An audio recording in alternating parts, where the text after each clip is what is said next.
They are proof of what I'm calling a delusional policy out of Washington. That is, policies that are made by senior administrators who do not take cognizance of the facts of life and who persist in policies which are self-destructive and counterproductive for the interests of the United States.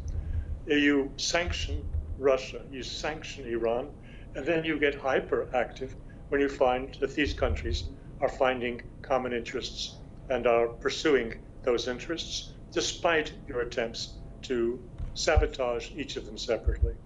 The United States has done something quite remarkable in bringing Russia and Iran together. And if you go back 4 or 5 years, you will find that elites in Iran and elites in Russia were both looking towards better relations with the West, with the United States.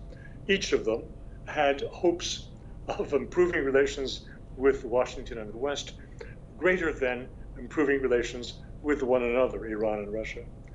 The United States in the last year, by its extremely aggressive and vicious policies towards countries that don't heal, that don't obey its diktat, has pushed these countries to the realization that an accommodation with the United States and with the countries that it leads is virtually impossible at the present time.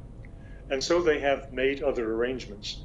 And while making those arrangements, they've discovered they have very real interests that they can pursue that will ensure their prosperity. This 162 kilometers of railway that will be built in the coming 24 months has long-term purposes and short-term purposes. Overall, one can say it suits commerce and logistics from the Baltic Sea to the Indian Ocean.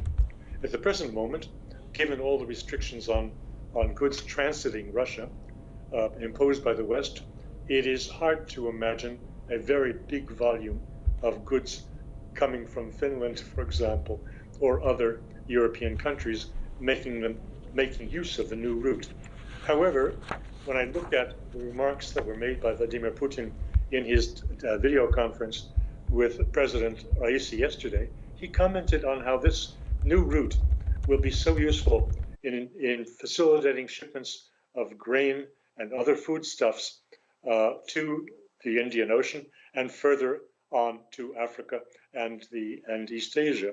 And I think that is what is really driving the signature of this agreement and the immediate expectations of its commercial use.